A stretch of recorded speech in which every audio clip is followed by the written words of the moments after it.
Good morning. Welcome to Gimpy's History Corner. I'm called that by my grandsons, Archie and Ellis, who wore their 67 hats to New York City. Here we are having a lunch at, I believe it was at the Natural History Museum. Scott and Casey, Andy and Sarah. 67. They used to be infatuated with that concept. I got them those hats at the Children's Museum in Indianapolis. They wore them throughout New York City. 67, 6 or 7, I'm not sure. It's a rating system or the height of a basketball player. I've heard all kinds of reasons. Who knows? I don't think they know for sure either. Okay, this is video number 90. And it's based on a section of this book by Richard Belzer and David Wayne, The Hit List. These are people who mysteriously died after the Kennedy assassination. And this is this guy right here, George de Mohrenschildt. Fascinating character. I've always been interested in this guy. Okay, as you know, there are 50 people in this book who mysteriously died as a result of their involvement with the Kennedy assassination. And George de Mohrenschildt is number 44. George was born in April 17th, 1911. in Moser, which is now Belarus, Eastern Europe, near Russia, part of Russia, I guess. His family left Russia after the 1917 Bolshevik Communist Revolution, and they escaped to Poland. I think his dad spent some time in prison, but got out and went to Poland. He studied in Europe, earned a doctorate degree in international commerce from the University of Liège in Belgium.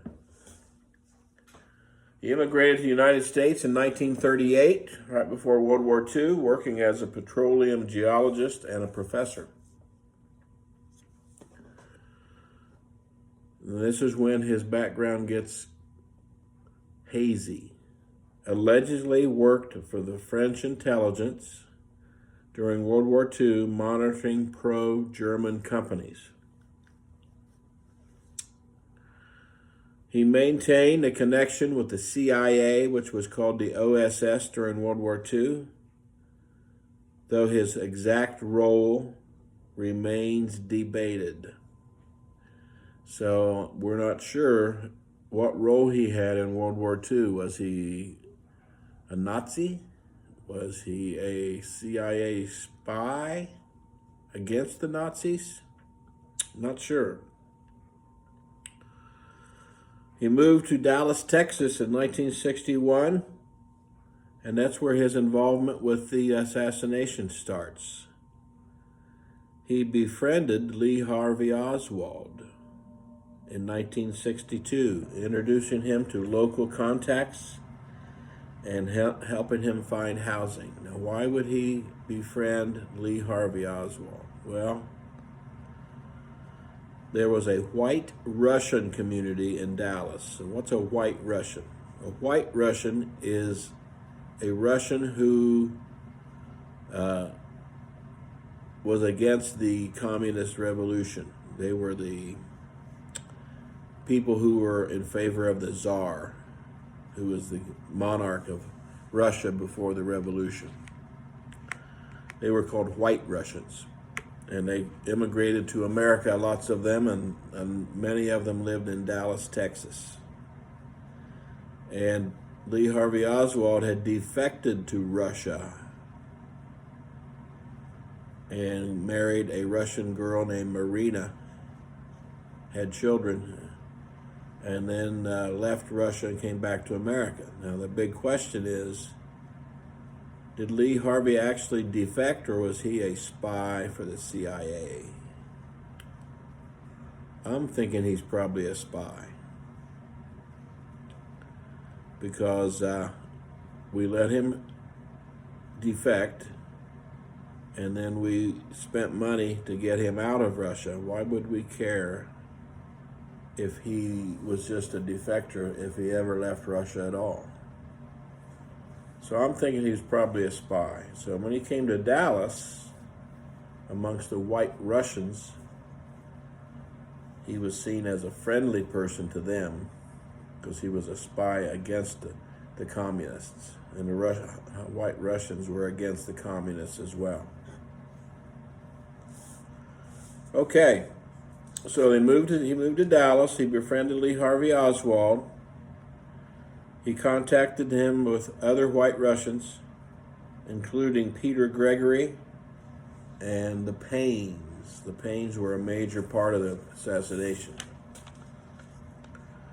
Peter Gregory was a Russian-born oil consultant and translator, and he wrote a letter certifying Oswald's Russian language skills, which Oswald used to seek jobs as a translator in Dallas. And some of the evidence says that it was Peter Gregory who suggested that de Mohrenschildt befriend him. And he was concerned about Marina's isolation, because Marina didn't speak much English, and the white Russians were concerned about her. And there's some theory is that Marina was a CIA person as well. But I'm not sure why Russia would let her leave. It's always been a mystery to me. Why would they, if the Russians theorized that Oswald was a spy and they stuck him in Minsk out of the way where he couldn't learn anything, why wouldn't they just throw him in prison? Why did they let him marry a Russian girl and let the Russian girl leave and go to America? Not sure. Okay, who are the Paines I just mentioned that Gregory and de Mohrenschildt introduced them to? Ruth and Michael Paine were both members of families who had long CIA affiliations. De Mohrenschildt facilitated the connection between Oswald and the Paines. Ruth became a close friend with Marina and housed her and her children during the time leading up to the assassination. And Michael, who was supposedly separated in his marriage from Marina, would come back on weekends and have conversations with Oswald. Oswald didn't actually live with the Paines. He had an apartment because he was separated from Marina. But they would both come back on weekends, and he would have conversations about politics and Marxism with Lee Harvey. Okay, de Mohrenschildt helped Oswald get a job with a company called Jagger, Childs, and Stovall, which was a graphic arts and cartography company in Dallas. They had defense contracts and government agency contracts. So de Mohrenschildt was a CIA operative, possibly, and Oswald, who was a defector to Russia, was able to work for a company that had government contracts? Suspicious. Okay, after the assassination, the Warren Commission interviewed de Mohrenschildt, probably the longest interview of all. They were questioning him too. And de Mohrenschildt described Oswald as intelligent but unstable, and had no inkling that Oswald would commit violence. Then in 1976, they had another government committee. This was the House Select Committee on Assassination, HSCA. And they interviewed de Mohrenschildt too about his alleged CIA connections, his activities in Haiti. He had a government contract to do some oil work in Haiti, but many people suspect that was a CIA plant as well. His knowledge of Oswald's rifle. He supposedly knew that Lee Harvey had a rifle. And claims about Nazi affiliation and military ties. So that's where the question is, was he a CIA guy during World War II, or was he a Nazi guy? Very mysterious. De Mohrenschildt, after the assassination, worked on a manuscript called I'm a Patsy. His personal reflections and defense of Oswald as a scapegoat. So if he's a CIA guy, why is he defending Oswald against the CIA planted theory that Kennedy was assassinated by Oswald alone? Okay, March 29th, 1977, he was scheduled to be interviewed again by Gaetan Fonzi, an HSCA investigator. But when Gaetan showed up, there was a ambulance there and police, and they found that de Mohrenschildt had been shot by a shotgun. The official autopsy decision was it was suicide.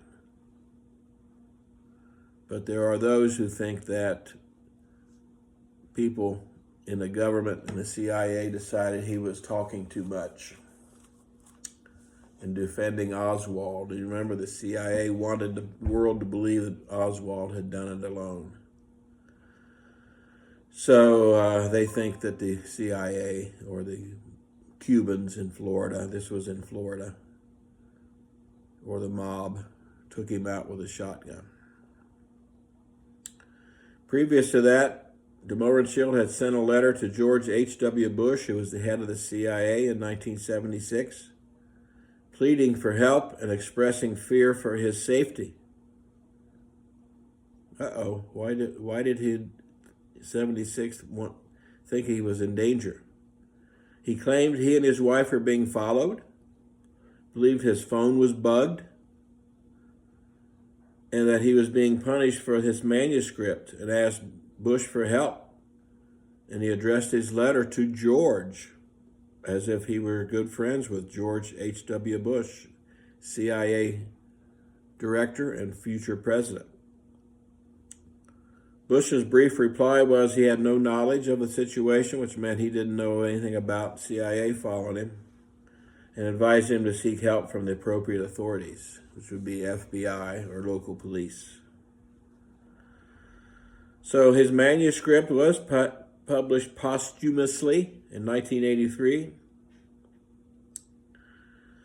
The general theory is that de Mohrenschildt was a CIA operative and was assigned the job of checking on Oswald, then turned that job over to the Paynes, who were also CIA operatives.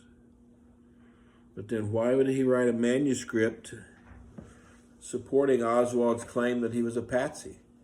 Maybe he had a change of heart, felt that Oswald had been betrayed by the CIA. Don't know. Very fascinating character, George de Mohrenschildt. There's a picture again. Handsome guy. Came from Eastern Europe. Settled in Dallas. Got involved with the Paynes and the Oswalds. Changed his life forever and ended up with a shotgun to the head. What a way to go. Okay, thank you. Have a great day.